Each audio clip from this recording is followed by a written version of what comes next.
सत ओंकार धन गुरु। जैसे बाल उम्र में बच्चे हैं, छोटी उम्र में ही बच्चों के भीतर कई बातें उठती हैं कि मैंने बड़े होकर पुलिस वाला बनना है, डॉक्टर बनना है, साइंटिस्ट बनना है, या जो भी वो सोचते हैं। अब महज वो सोचने से वो बात की संपूर्णता, उस बात की पूर्ति नहीं होती। महज सोचने से अगर वो बच्चा कहता रहे कि मैंने बड़े होकर साइंटिस्ट बनना है, और कहता रहे, महज कहने से वो साइंटिस्ट नहीं बन सकेगा। या वो जो बनना चाहता है, जो कह रहा है, वो कहना छोड़ दे और रब के भरोसे चला चले, तो जिस विषय में उससे ज़्यादा इंटरेस्ट होगा, झुकाव होगा, वो उसकी तरफ चलने लगेगा। पर ज़रूरी नहीं कि उसने जो बचपन में कहा, बाल उम्र में कहा कि मैंने बड़े होकर साइंटिस्ट बनना है, तो 100 में से अगर 100 बच्चों ने ये बात की कि मैंने बड़े होकर साइंटिस्ट बनना है, तो उन 100 में से 1 या 2 जीव होते हैं जो बड़े होकर सच में साइंटिस्ट बन जाते हैं। अब वो कौन बनते हैं? जिन्होंने महज कहा नहीं, उस बात पर चले भी, उस टारगेट को कंप्लीट करने के लिए, अपने मकसद को पूरा करने के लिए उन्होंने मेहनत भी की। और मेहनत जिस नियत से की गई और जितनी गहराई तक की गई, मेहनत का फल जरूर मिलता है। ऐसा नहीं कि मेहनत का फल नहीं मिलता, पर महज कहने से वो बात नहीं बनती। कहीं ना कहीं हम अपने जीवन में निगाह मार के देखें, हमने जीवन में क्या कहा, क्या किया। महज कहा या किया भी, या कहा कुछ और किया कुछ। एक जीव के कहने में और करने में अगर फर्क है, या एक जीव सिर्फ कहने मात्र ही अपना जोर लगाता है, सिर्फ कह सकता है, पर फल मिलता है करने को। करने पर फल मिलता है, कहने पर, सुनने पर फल नहीं मिलता। किसी ने कह दिया, कहते जा रहा है, उस जीव के कहने में कितनी सच्चाई है वो पता लग जाता है जब जीव के जीवन में वो करनी नहीं होती। और कुछ समय के बाद सिर्फ कहने वाला जीव, जो सिर्फ कह रहा है महज, उससे हौले हौले जीव दूरी करने लगते हैं। या वो जीव जिसने कहने पर अपने जीवन में करनी भी ऐसी रखी, पर हम जैसे जीव जो सुनते हैं, सुना और महज सुना और किया नहीं, तो महज कहने से, सोचने से वो उपलब्धि नहीं प्राप्त होती।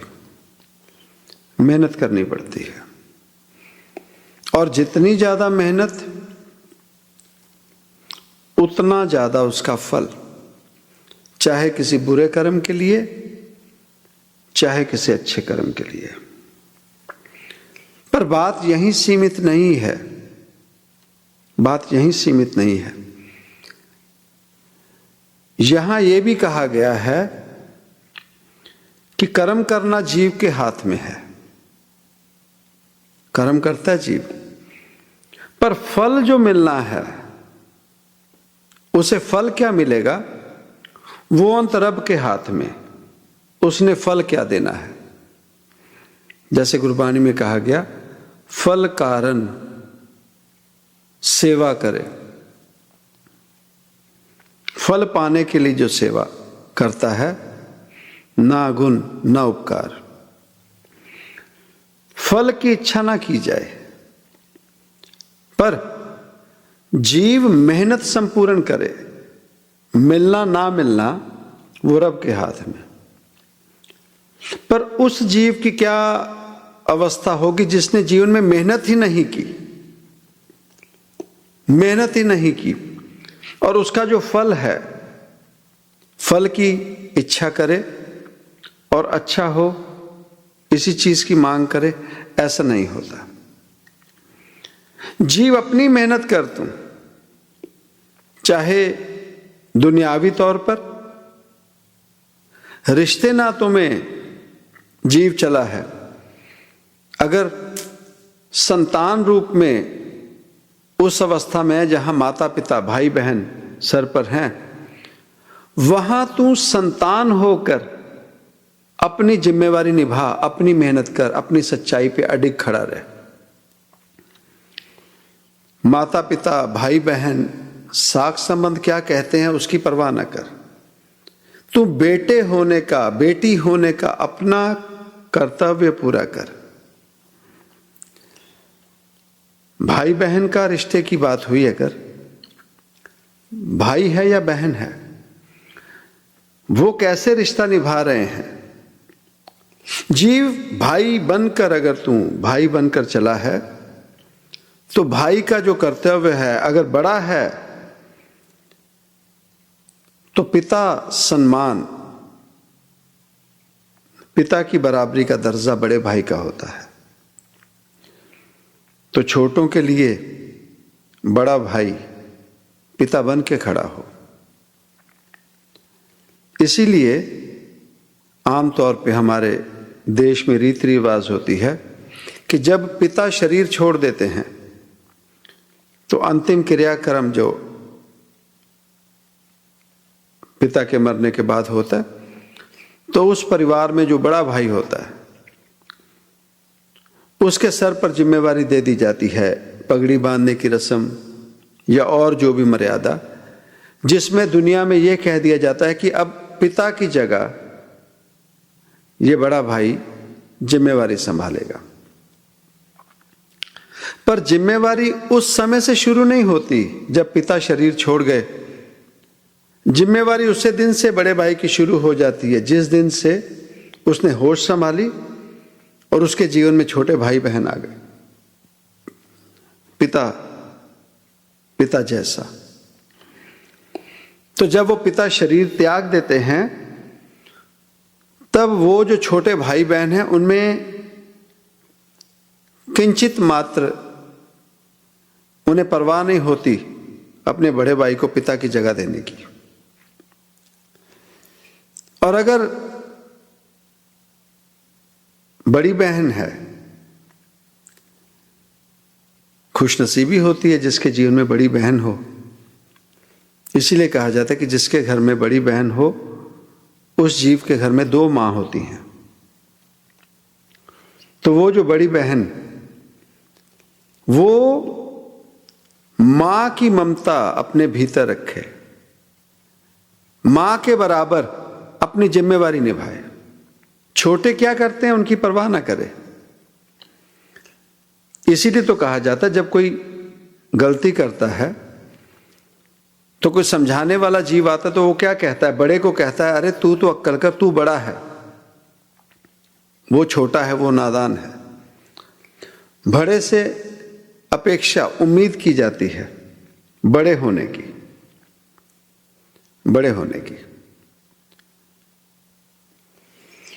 वो जो बड़ी बहन मां की जिम्मेवारी निभाने लगे, यहां तक यहीं सीमित नहीं, अगर वो जो छोटा भाई है, वो छोटा भाई अपनी जिम्मेवारी उस भरत की तरह, उस लक्ष्मण की तरह अपनी जिम्मेवारी निभाए, जैसे रामचंद्र महाराज जी के भाइयों ने की थी। इतनी इतनी जिम्मेवारी है छोटे होने की। जब ये जिम्मेवारी जीव संभालने लगे तो परिवार सुखमय अच्छे से चलता है। अब यही इसके उल्ट हो जाए, बड़ा भाई अपने परिवार की जिम्मेवारी ना संभाले, बड़ी बहन अपने परिवार की जिम्मेवारी ना संभाले, अपनी जिम्मेवारी, तो उस घर में नर्क होता है। आदर सम्मान खत्म हो जाता है, प्रेम भावना, वो घर घर नहीं रहता, एक मकान बन के रह जाता है, मकान बन के रह जाता है। ये तो हुई दुनियावी बातें, ये तो हुई दुनियावी बातें। अब अगर रब की बात करते हैं तो महज अगर ये भी कह दिया जाए कि सुमरन कर, सुमरन कर, सुमरन कर, पाठ कर, पूजा कर, तो वो जीव अगर कोई पाठ पूजा कर रहा है, महज कहते जा रहा है, चाहे गुरबाणी है, चाहे श्लोक हैं, चाहे वेद हैं, चाहे कोई आयतें हैं कुरान शरीफ की, या कोई वर्सेस फ्रॉम होली बाइबल, जीव पढ़ता रहे, सिर्फ पढ़ता रहे, महज पढ़ता रहे, पढ़ता रहे। महज कह देने से नानक नाम चढ़दी कला, तेरे भाने सरबद्दा पला, और नियत खोट हो, कहते जाएं, सिमरन करते जाएं, करते जाएं, उस चीज का फायदा नहीं होगा भीतर से जब सरबत का भले की आवाज ना उठे। औरों का भला करने की जब बात आए तो हम मुंह फेर लें। तो यह है कहने और करने में फर्क, कहने और करने में फर्क। कोई गुरबाणी की पंक्तियां पढ़ रहे हैं, महज पढ़ते जाएं, रोजाना पाठ करते रहें, और जब वो समा आए, जब वो समा आए, जब हमें वो काम करना पड़ जाए जो गुरबाणी में समझाया गया, हम उससे मुकर जाएं, तो हमारे कहने, आप जो कह रहे थे, जो पाठ पढ़ रहे थे, कह रहे थे ना, उसमें हमारे कहने में और हमारे करने में फर्क, वो परवान नहीं होगा, परवान नहीं होगा। हां कहा, और जब वो समा आया तो जीव ने करके दिखा दिया, तब बात बनती है, तब बात बनती है। आज कोई कृष्ण भजन लगा लो ना, तो हर जीव अपने आप को राधा बन के उसके प्रेम में अपने आप को राधा समझ के चलने लगता है कि कृष्ण और मैं राधा। कभी सोच के देखा है कि राधा कौन है? राधा होना क्या है? वो जो कृष्ण के मन को ऐसा भा गया कि अब कृष्ण ही उसके बिना ना रह सके, वो है राधा। राधा शरीर का नाम नहीं है, राधा अवस्था का नाम है। वो अवस्था जो नानक पातशाह के समक्ष लेना आए और अब वो गुरु अंगद हो गए, वो है कृष्ण और राधा की अवस्था। उसे कहते हैं कृष्ण और राधा। जो आया और उसी के रंग में ऐसा ढल गया कि वो जिसके रंग में ढला वही उसके रंग में ढल जाए, वही उसके रंग में ढल जाए। वो अवस्था है राधा की, वो अवस्था है कृष्ण की। तो द्रौपदी, वो पांचाली जब उस दरबार में, उस अवस्था में पहुंच गए जहां उसके बाद उनके जीवन में कुछ नहीं रहना था, वो अगर घट जाता जो दुर्योधन ने, कौरवों ने सोचा था पांचाली के बारे में, अगर वो घट जाता उसके बाद द्रौपदी का कोई जीवन नहीं रहना था। पर ऐसी क्या पुकार थी द्रौपदी की, ऐसी कैसी कोई वो प्रीति कैसी थी, वो प्रेम की अवस्था कैसी थी कि भरे दरबार में और कोई मदद नहीं कर सका। तो जब कृष्ण को आवाज मारी उसने, तो कृष्ण पहुंचे और आकर मदद की। वो प्रीति और वही प्रीति कृष्ण की अर्जुन के साथ, वो रब होकर एक जीव का सारथी बन गया, रथ उसका चलाने लगा। तो गुरु कौन? गुरु वो जो जीव के जीवन में से अंधेरा मिटा के उसके जीवन में उजाला कर दे। अब उजाला वो नहीं कि जीवन में पैसे दे दिए, घर महल बढ़िया बना दिए या अपने पीछे लगा लिया। गुरु वो नहीं, वो जो जीव आत्मा की सच्चाई समझकर 84 लाख जोनियां भोग कर ये जीव आत्मा को ये मनुष्य शरीर मिला, जो ये सच्चाई उस जीव आत्मा को समझा दे कि नहीं, अवर काज तेरे कितना काम, अपने आप को पहचान जीवात्मा। वही जो उस रब ने, कृष्ण ने गुरु बनकर कुरुक्षेत्र के मैदान में अर्जुन को समझाया, उसके जीवन में से अंधेरा कैसे मिटाया।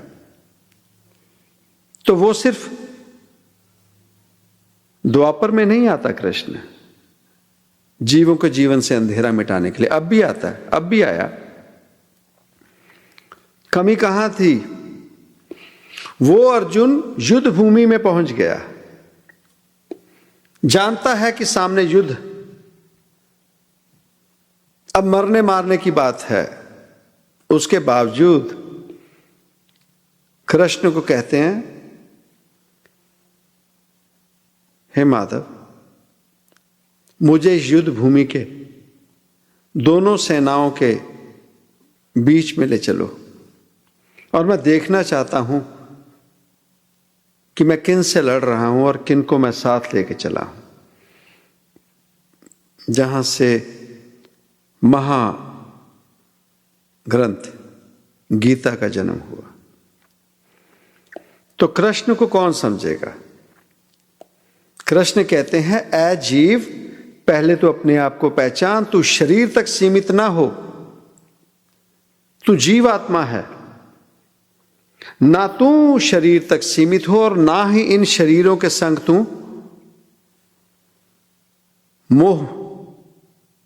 उस मोह में ना पड़। अगर जाग के समझ सकिएगा, कृष्ण कहते हैं, जाग, अपने आप को पहचान, तू जीव आत्मा है, तू जीव नहीं है, शरीर नहीं है। और किन जीवों के लिए तू रोने लगा है? वो पितामह, उससे अगर आज मौका मिलेगा, वो तेरे समक्ष आएगा तो अर्जुन वो तुझे मार देगा। तू अपने उस गुरु की बात कर रहा है,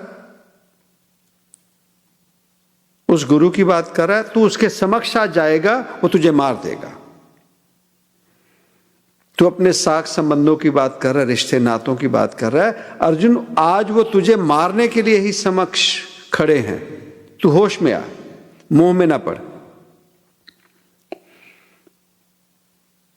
गुरुर ब्रह्मा गुरुर विष्णु, वो गुरु की अवस्था। उसके बावजूद जब मौका पड़ा तो कृष्ण कहते हैं, अर्जुन तीर चला और मार दे द्रोण को, मार दे द्रोण को। कारण वो गुरु होकर भी तुझे धोखा दे रहा है। गुरु ऐसा जो बराबर में खड़ा होता है। आज तेरा गुरु मोह में फंसकर गलत काम कर रहा है। अश्वत्थामा मारा गया तो वो गुरु जो अपने आप को द्रोण, दुनिया में अपने आप को कहने और करने में फर्क कहां होता है? अपने जीवन में भी निगाह मार के देखें, हमारे जीवन में कहीं ऐसे तो नहीं घट रहा। वो द्रोण जो कहता मैं सिर्फ और सिर्फ राजघराने की नौकरी करूंगा, और जब पुत्र मोह पड़ा, अश्वत्थामा मारा गया, तो मोह में फंस के हथियार छोड़ दिए। तो उस कृष्ण ने अर्जुन को क्या समझाया? कहता है यही कमी है, ये जीव मोह में फंसकर अपने धर्म से, अपने धर्म पर खड़ा नहीं है। इस जीव का जीना व्यर्थ है। अर्जुन फिर कह रहे हैं नहीं वो निहत्थे हैं। कहता नहीं, अब ये वो गुरु नहीं रहा, कारण ये मोह में फंस गया। और अर्जुन, अगर आज भी तू होश में नहीं आएगा तो इसने तुझे मार देना है, इसने तुझे मार देना, मैं कह रहा हूं। और अर्जुन ने तीर चला दिया, वध कर दिया द्रोण का। पर इल्जाम अर्जुन पर नहीं पड़ेगा, कारण युद्ध शुरू होने से पहले कृष्ण ने बता दिया था कि ना तू कुछ कर रहा है ना कर सकेगा, ये मैं ही हूं जो कुछ कर रहा हूं, मुझी में से जन्म हो रहा है, मुझी में सब अंत समा रहे हैं, मैं ही करता हूं, मैं ही कर रहा हूं, जी मैंने तो तुझे सिर्फ चुना है। तो जब कहने और करने में फर्क आ जाता है तो कृष्ण अपनी आई पर आ जाता है, तो सजा देता है उन जीवों को जो पितामह, जो कृपाचार्य और जो भी उस समय के बड़े, जिन्होंने बेइंसाफी होने दी, जो चुप रहे, अपने समक्ष गलत होने दिया, कृष्ण ने सजा उनको उस चीज की, उस गुनाह की दी कि सच्चाई धर्म की बात थी, आप लोग चुप क्यों रहे? आप चुप क्यों रहे? धर्म का साथ क्यों नहीं दिया? जब कृष्ण अपनी आई पर आता है तो सजा देता है। आज भी कृष्ण ने समझाया, कहता है होश में आ, मुंह में ना पड़, सामने मौत खड़ी है, जीव उठ, ध्यान कर और चला जाए यहां से। जिस तू राखे तिस कौन मारे? कौन मार सकता है? जिस दा साहिब डाडा होए तिस नू मार ना सके कोई। वो अपनी आई पर आया तो उस चक्र भी उसे निकाल कर ले आया, कहता चल। आज भी तो आता है कृष्ण, हमारी मदद क्यों नहीं करता? कारण हमारी पुकार ऐसी नहीं है, हमारी पुकार ऐसी नहीं है, हमारी पुकार में शंका है, हमारे भीतर ही झूठ है। हम मानते ही नहीं है कि कृष्ण या कोई भी रब जिसे हम रब मानते हैं वो हमारी पुकार सुनता होगा या सुनता है। हमारा यकीन टूट चुका है, हमारा यकीन टूट चुका है। वो जिसे हम रब कहते हैं या वो महापुरुष जो रब के रूप माने जाते हैं, वो होना कोई आसान थोड़ी है। वो भोलेनाथ अपने आप में कभी उन्होंने नहीं कहा कि मैं रब हूं, कभी नहीं कहा। पर हां, उनके संग जो उनके गण थे, उन्हें वो जरूर समझाते थे कि जीव होश में आ, तुम किन का संग कर रहे हो। हमने लोक भलाई के काम करने हैं, चाहे वो नंदी थे, चाहे दूसरे तीसरे थे, उन्हें वो रोजाना सत्संग जरूर करके समझाते थे कि इस सृष्टि को, इस प्रकृति को, इस दुनियादारी को, इस इंसानियत को, इस आभा मंडल को कैसे संभालना है। उन्हें आभास कराते थे, जागो, चेतो और अपनी अवस्था को समझकर ये नौकरी करते चलो। तो एक समय आया जब भोलेनाथ भी उस अर्धांगिनी, उस अर्ध अंग को जिसे वो त्याग चुके थे, सृष्टि प्रकृति के उद्धार के लिए, उसे फिर दोबारा अपने जीवन में लाए मां सती के रूप में। तो जब वो अपने गणों को समझा रहे हैं कि अपनी अवस्था समझो, अपने आप को पहचानो और क्या नौकरी है हमारी उस रब के घर से, वो नौकरी, तो उन्होंने मां सती को नहीं समझाया होगा। मां सती को कहने और करने में फर्क ना रहे, क्या उनके लिए सत्संग नहीं किए? पर किसी के बहकावे में आकर, वो जिन्हें हम नारद मुनि कहते हैं, उनके बहकावे में आकर भोलेनाथ की वो विनती ठुकरा कर चले गए। गुरबाणी कहती है, ऐसा काम मूल्य ना कीजिए जित अंत पछताइए। अब वो चले गए घर से, भोलेनाथ समझाते रहे। अब वहां जाकर उनसे जो कर्म हो गया, अब वो दोबारा घर वापस आने के लायक नहीं थे। भोलेनाथ के समक्ष अपना चेहरा उन्हें नहीं दिखा सकते थे, जो उनसे दुष्कर्म हो गया था। ये भूल कर कि वो भोलेनाथ रोजाना, वो रब रूप रोजाना हमें माफ करता है, वो रोजाना हमारे कर्मों को रीसेट करके हमें फिर मौका देता है। कोई नहीं, गलती हुई, आगे चल, दोबारा मत करना, आगे ये गलती ना करना। उस अवस्था में चले गए वो जो उनके अर्ध अंग, अर्धांगिनी, उनका आधा हिस्सा थे। शरीर त्याग दिया। अब यहीं सीमित नहीं, फिर दोबारा मां पार्वती के रूप में जब आए, तो उन्होंने, भोलेनाथ ने उन्हें दोबारा फिर वही बातें समझाई कि हौमे में नहीं आना, बहकावे में नहीं आना, झूठ नहीं कहना, आधी बात नहीं कहनी, बातों में हेर फेर नहीं करना और मोह में नहीं पड़ना, मोह में नहीं पड़ना।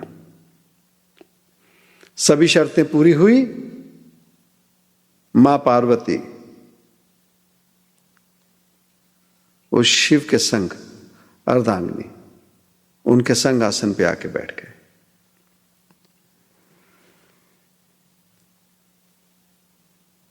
कहना और करना क्या है? कहने और करने में फर्क कहां? तो जब गणेश जीवन में आए, तो उसके पहले भी वो जो गण थे, गणेश के आने से पहले भी, मां पार्वती के आने से पहले भी, उन गणों का निवाला, खाना पीना चलता था। जब मां पार्वती आए, उन्होंने भोलेनाथ चाहे समाधि में हैं या भवन में हैं, उन्होंने खाना बनाना और गणों को, सभी को खाना देना। जब गणेश आए, तो गणेश के लिए अलग से व्यंजन स्वादिष्ट बनने लगे। तो जब भोलेनाथ ने देखा कि ये मां पार्वती, जिन्हें माता की उपाधि दुनिया की जननी कहा जाएगा, माता कहा जाएगा, जब उनमें कमियां दिखी भोलेनाथ को, तो एक दिन खेल रचाया। कहते मां पार्वती को जो भी गणेश को पसंद है बढ़िया से बढ़िया व्यंजन बनाए। सभी व्यंजन बना दिए गए। उसी समय गणेश को बाहर भेज दिया भोलेनाथ ने, और अपने गणों को कह दिया कि जो भी मां पार्वती ने खाना बनाया चट कर जाओ, खा जाओ।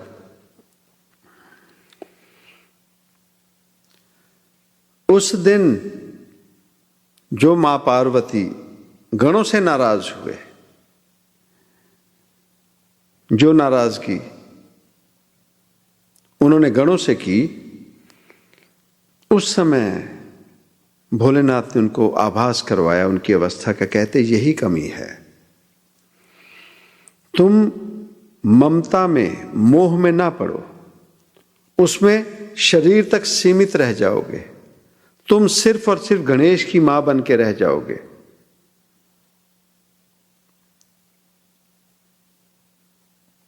वो गुरु जो हमारे जीवन में से हमारे अंधकार को दूर करे, चाहे वो बच्चा हो, चाहे कोई बड़ा हो, चाहे पति हो, पत्नी हो, संतान हो, जिसने हमारे जीवन में से हमारा अंधेरा मिटा दिया, वही हमारा गुरु है। वही हमारा गुरु है, वो नहीं जिसने अंधेरा तो नहीं मिटाया, हमें और चक्रों में डालकर रखा। कारण अगर ये सच नहीं है तो कबीर साहब की वाणी झूठ हो सकती है। उन्होंने इसलिए कहा गुरु गोविंद दो खड़े, काके लागू पाए, किसके समक्ष जाऊं, बलिहारी गुरु अपने। वो गुरु जिन गोविंद दियो बताए, जिसने बता दिया कि मैं एक माध्यम हूं, मैं रब नहीं हूं, वो गोविंद, वो रब खड़ा है, तू जा उसे पाले। जिसने जीवन का अंधेरा मिटा दिया।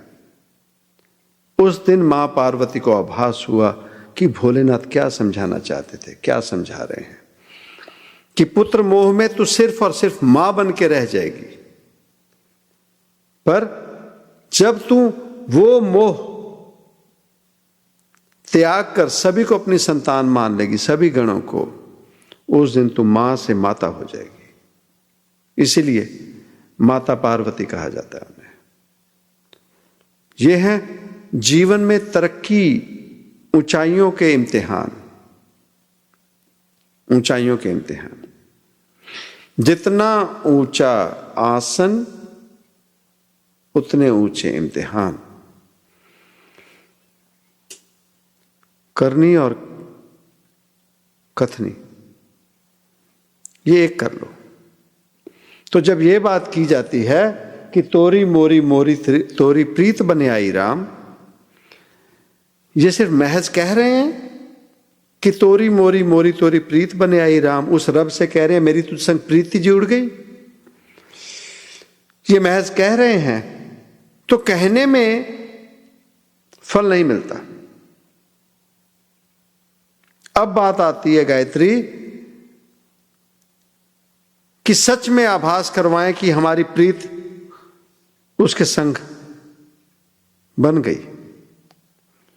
अब कैसे पता करें कि प्रीत बनी है उसके संग, कैसे पता करें? तो ये याद रखा करें, कोई शर्त होती नहीं प्यार में। प्यार में कोई शर्त ही नहीं होती, कारण हम उसकी कृपा के सहारे चले हैं। हम मांग नहीं सकते, हम जोदड़ी कर सकते हैं, मिन्नत कर सकते हैं, हम धौंस नहीं जमा सकते, हम सवाल नहीं कर सकते, कारण कि हम चाहते हैं जैसे गुरबाणी में कहा गया कि बहुत जन्म बिछड़े थे माधव, ये जन्म तुम्हारे लेखे, ये जन्म लेखे भाव, इसे वर्थवाइल कर ले, ये व्यर्थ ना जाए। बहुत जन्म हमारे व्यर्थ चले गए, अब तो कृपा कर, अब तो बात समझ। और जब वो अवस्था जान लेंगे कि हे प्रभु मुझ में अवगुण हैं, कमियां हैं, ये सब मेरे अवगुण हैं, पर तू कृपा निधान है, बख्श और मुझसे दूरी ना कर, मुझसे ये दूरी सही नहीं जाएगी, मैं तेरे बिना नहीं रह सकता। ये अवस्था हमें कब पता लगेगी, कब समझेंगे? जो गुरबाणी में कहा, एक घड़ी ना मिलते तो कलयुग होता, हुण कद मिलिए प्रिय तुद भगवंता। ये अवस्था महज पढ़ने से या सुनने से समझ नहीं आती। जिस दिन हमारे जीवन में अवस्था बन जाए कि एक जीव के बिना क्षण भर की दूरी हुई, दुनियावी तौर पे नहीं, उस आत्मा की, उस बिरहा, उस रब के लिए, इस आत्मा की संपूर्णता के लिए, जब ये हमें समझ आ जाए तो ज्यों राखें त्यों रहिए। तू जिस भी अवस्था में रख, हमें मंजूर है। ये कौन कह सकेगा जिसमें घुमान नहीं है, हौमे नहीं है, जिसमें किंतु परंतु नहीं है। ज्यों राखे त्यों रहिए। अच्छा तू ऐसे रख रहा है, ठीक है। पंचम पातशाह जिन्होंने संपूर्ण गुरु ग्रंथ साहिब संजो के हम जैसे जीवों के समक्ष वो ग्रंथ रखा, शारीरिक तौर पे उनका अंत काल, अंत समय कैसे था?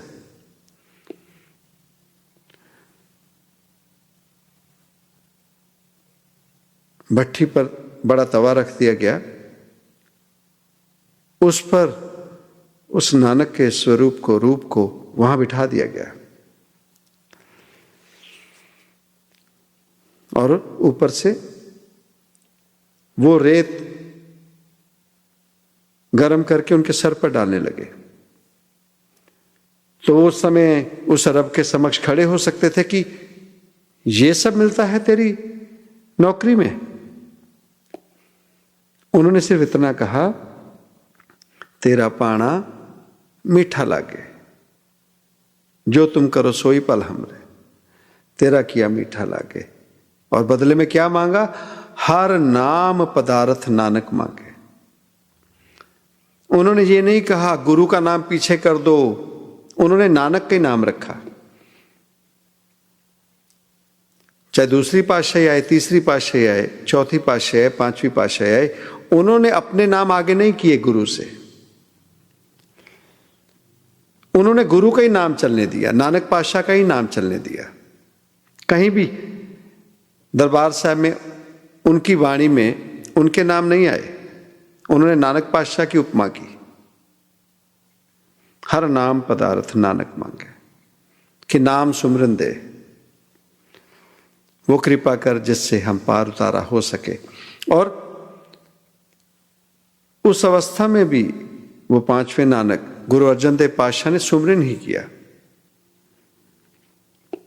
सुमरन ही किया। वो गुरु तेग बहादुर पातशाह, उनके जीवन में अंत काल उन्होंने किसी से कुछ नहीं मांगा, उन्होंने अपना हक भी नहीं मांगा। वो तो रब के घर से जब हुक्म हुआ, जब आठवें नानक ये कह के गए कि बाबा बकाले, वो बाबा जी बकाले में हैं, जो उनके दादा भी लगते थे, वो वहां बैठे हैं गद्दी के मालिक। पुकार गई, और जब आए तो उन्होंने ये नहीं किया ये मेरा परिवार, उन्होंने मोह नहीं किया, उन्होंने इंसाफ किया। इसीलिए जो गुरु तेग बहादुर पातशाह करके कोई नहीं कर सकता। कोई नहीं कर सकता। तिलक जंजू राखा प्रभता का, कीनो बड़ो कलू में साका। कलयुग में वो इतना बड़ा कर्म करके गए। तो जीवन में ये महापुरुष कहीं नहीं जाते। अगर कृष्ण ने कुरुक्षेत्र के मैदान में आकर किसी को समझा दिया ना कि ये जाग जीव, मोह में ना पड़, वो सामने जो है तेरी मौत का इंतजाम करके बैठे, तो आज भी कलयुग में भी वो कृष्ण ने आके समझाया, आके समझाता है। हम सुनते नहीं है, समझते नहीं है।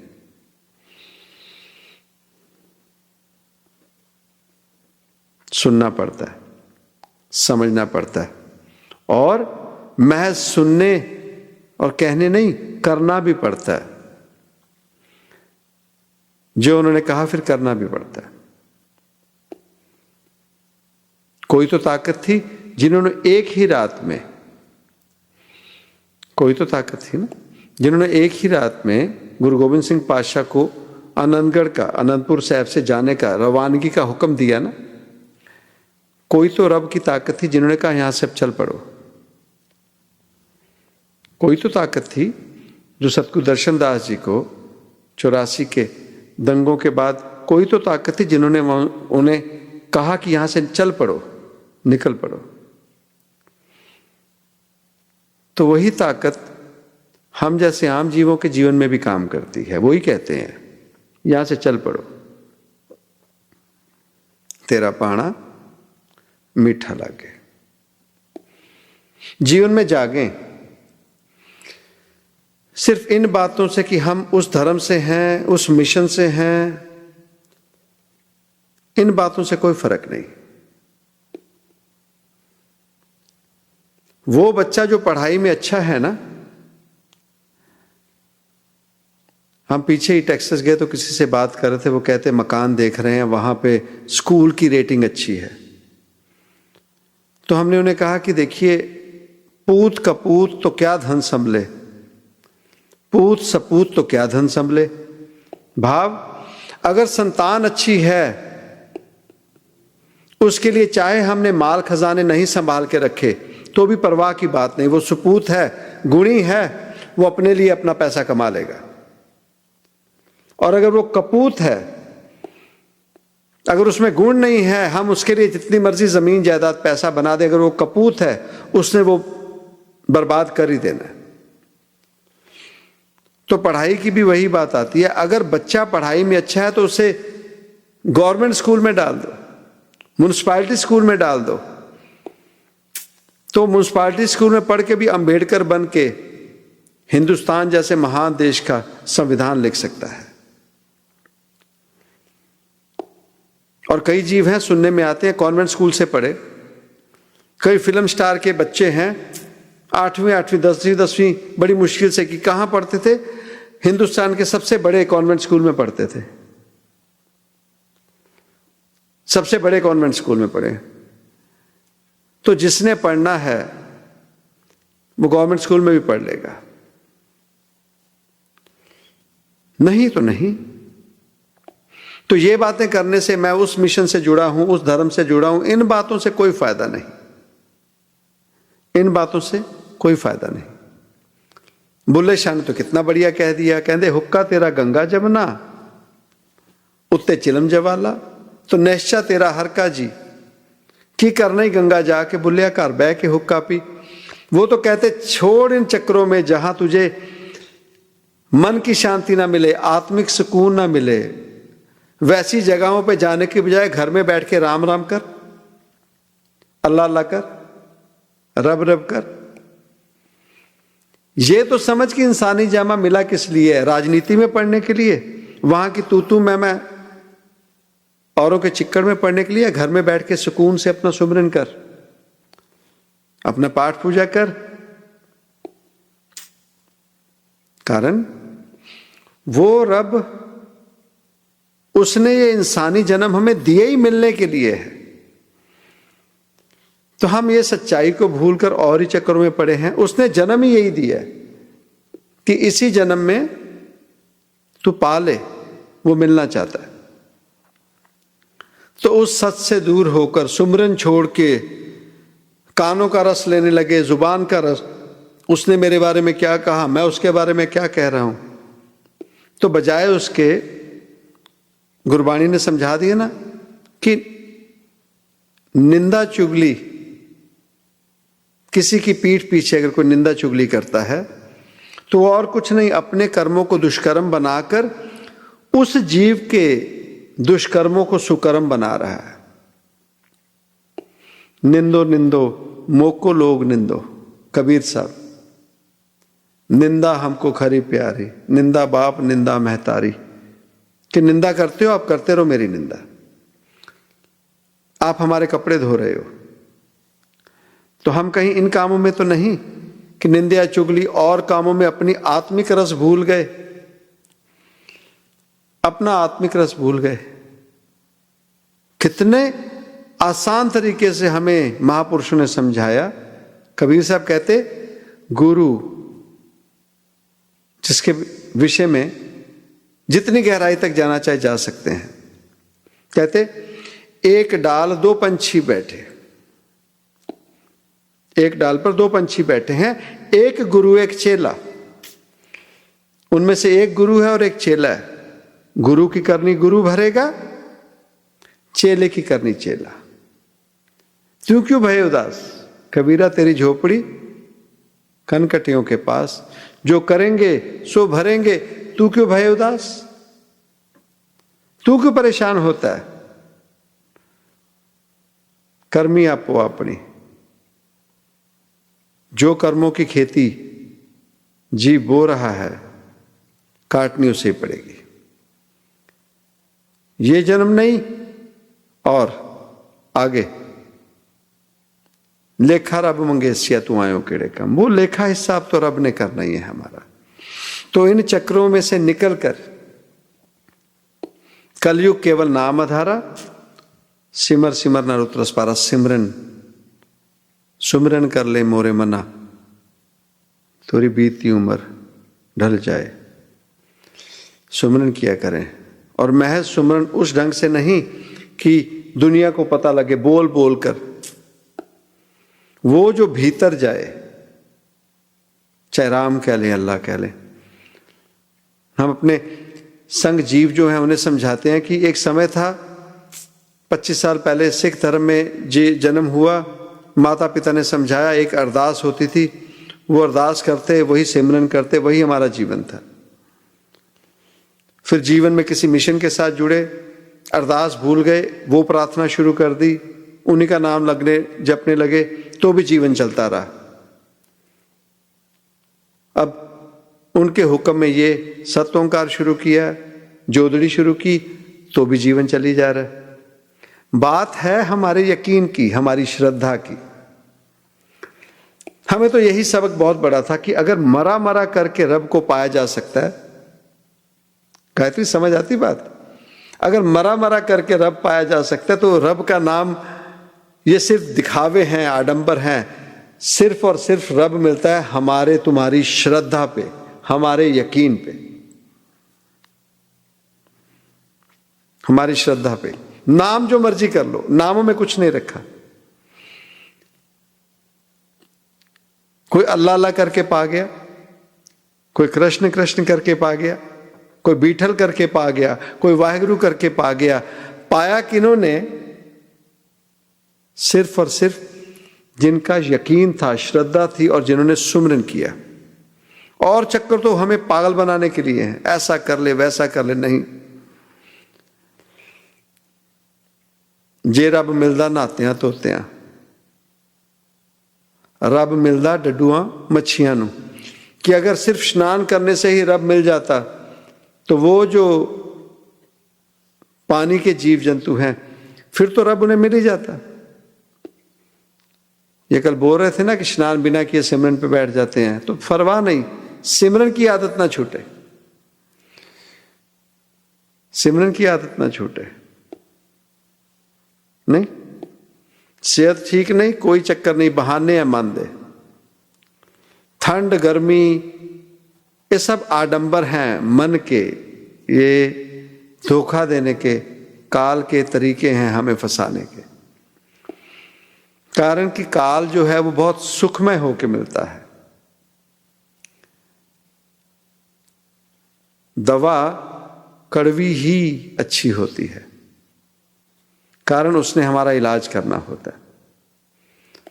तो वो जो मीठे होकर हमें मिलते हैं, मिठास जो मिलती है, उसमें धोखा है, रोग हैं, डायबिटीज है और जीवन में रोग है, तो दवा कड़वी होती है।